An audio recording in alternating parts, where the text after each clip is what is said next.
Et le dernier point, en fait, c'est une question qui nous est demandée de plus en plus, puis c'est la question du fait que est-ce que le fait de faire un test génétique, ça peut causer une discrimination envers moi lorsque je vais appliquer, par exemple, pour des assurances. Et puis, il n'y a pas vraiment de réponse facile à ça. En fait, c'est un peu un inconnu. Nous, ce qu'on donne comme information, c'est que tout comme un diagnostic de diabète ou un diagnostic de cholestérol peut modifier ou augmenter la prime qu'une personne va payer pour une assurance vie, par exemple, eh bien oui, c'est possible qu'un test génétique pourrait avoir un impact sur les primes. Est-ce que ça se passe aujourd'hui au Canada? Je n'ai pas de réponse à ça. Je pense que ça doit varier de compagnie d'assurance à compagnie d'assurance, de province en province. Mais en théorie, c'est un risque qui est possible. Donc, c'est quelque chose qui est important à considérer aussi. Mais nous, on considère ça comme tout autre diagnostic médical. C'est quelque chose qui pourrait avoir un impact. Et puis, contrairement à ce qui se passe aux États-Unis, où est-ce que la discrimination peut se faire non seulement au niveau de l'assurance vie, mais aussi au niveau d'obtenir un emploi, au Canada, quand on parle de discrimination, on pense vraiment aux assurances vie, par exemple. Alors ça, peut-être qu'il y aura des questions là-dessus et je peux essayer de les adresser à la toute fin, mais c'est vraiment une question qui nous est posée, puis malheureusement, il n'y a pas de réponse facile. C'est difficile de savoir où on en est exactement avec ça au Canada. Alors, l'avant-dernière diapositive, c'est juste un petit rappel parce qu'on a revu beaucoup d'informations. Le premier point, puis je pense qu'il est important à se rappeler, c'est que la majorité des cancers de l'ovaire ne sont pas héréditaires.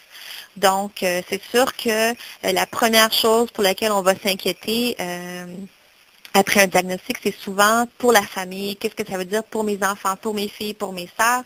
La majorité ne sont pas héréditaires. La prédisposition héréditaire, c'est important de se rappeler que même si c'est pour quelque chose comme un cancer de l'ovaire, ça peut être transmis de la branche maternelle ou paternelle. Donc, c'est toujours important de considérer les deux côtés de la famille.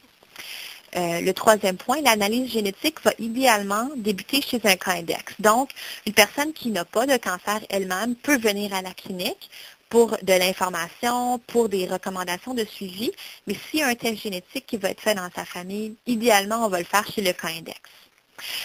Le quatrième point, qui je pense qui est très important aussi, une prédisposition génétique ou héréditaire, ça ne veut pas dire qu'une personne va développer inévitablement un cancer. Donc, les risques que j'ai revus avec vous pour les différents syndromes étaient élevés, mais vous remarquerez qu'il n'y en avait pas qui étaient 100%.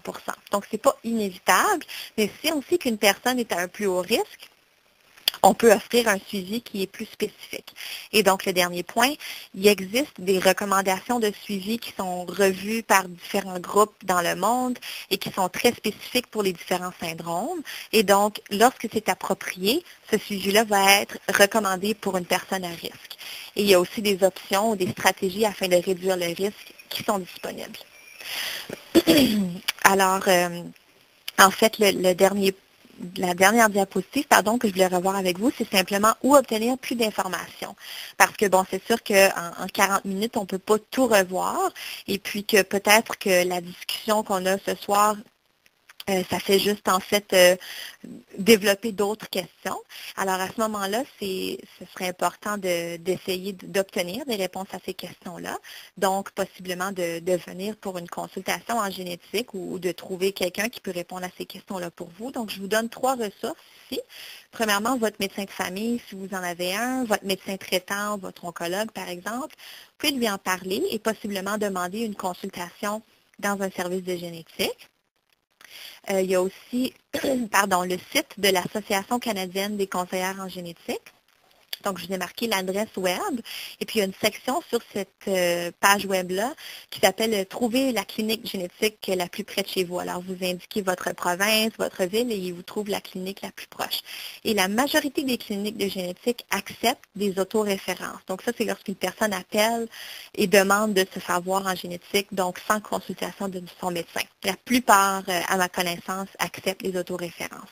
Et puis, bien sûr, j'ai marqué l'adresse de Cancer de l'ovaire Canada, le groupe qui organise la présentation de ce soir. J'ai marqué leur site web ou si vous avez aussi des contacts avec quelqu'un en particulier dans l'organisation qui peuvent aussi vous orienter envers où obtenir plus d'informations. Mon gros message de fin, c'est vraiment que, bon, bien que la majorité des cancers ne soient pas héréditaires, parfois ça peut faire du bien de venir et d'entendre cette information-là lorsque nos antécédents de famille spécifiques sont revus. Donc, si vous avez la question, ça peut valoir la peine de la poser, si on veut. Alors, il ne faut pas hésiter, il ne faut pas se dire, ben, il n'y a pas tellement de cancer, je veux pas déranger les gens. C'est ça notre travail. Notre travail, c'est de faire des évaluations, de donner des informations à la famille, puis de faire des recommandations de suivi. Donc, il ne faut pas hésiter, si la question, elle est là, à la poser. Alors, c'est ce que j'avais comme présentation pour vous ce soir. J'espère que ça répond au moins un peu à certaines de vos questions. Puis là, je pense qu'on va ouvrir les lignes pour des questions spécifiques s'il y en a. Merci. Mesdames et messieurs, nous allons maintenant procéder à la période de questions et réponses. Si vous avez une question, veuillez appuyer sur les touches étoiles suivies du 1 sur votre téléphone à clavier. Une tonalité se fera entendre confirmant votre demande. Veuillez également vous assurer de décrocher le récepteur de votre appareil téléphonique si vous utilisez la fonction main libre avant d'appuyer sur les touches. Un moment, s'il vous plaît, pour la première question.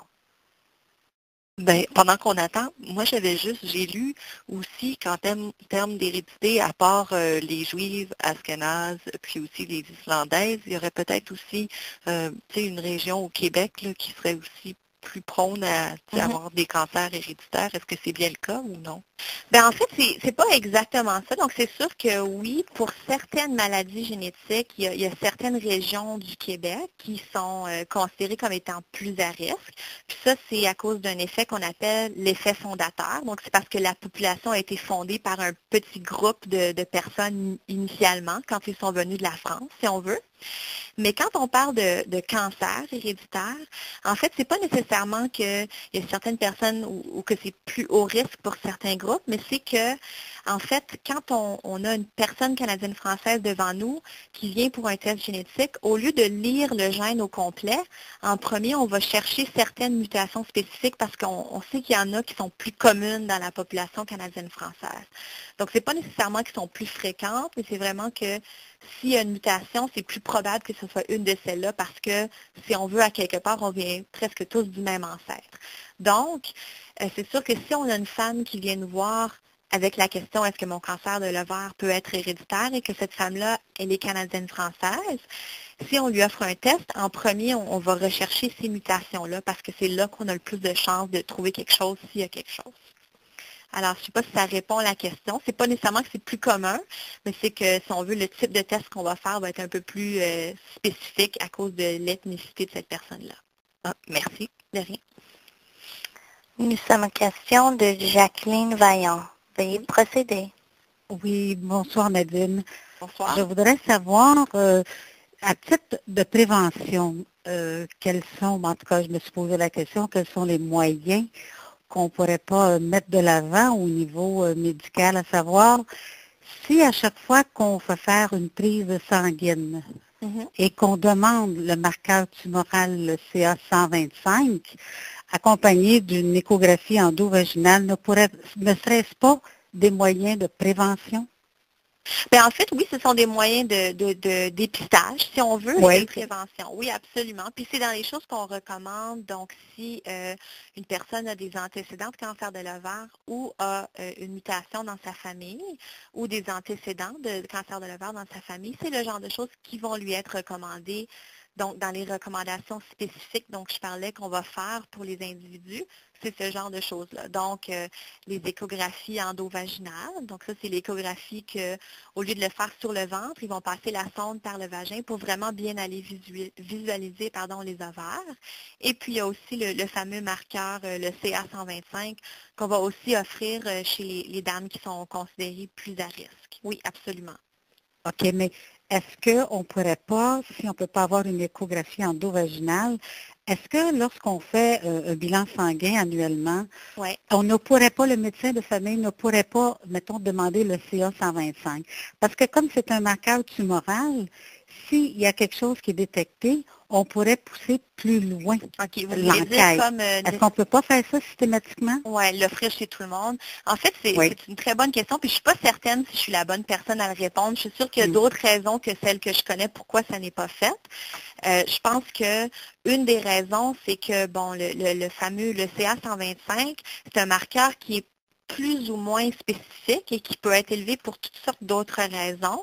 Donc, il y a le risque de le faire et de faire, par exemple, des biopsies chez plein de gens ou chez qui ça ne serait pas nécessairement indiqué. Je pense que ça, c'est une des raisons. Mais pourquoi c'est pas fait à toute la population de façon routine? Ça je dois admettre que je n'ai pas la réponse à ça.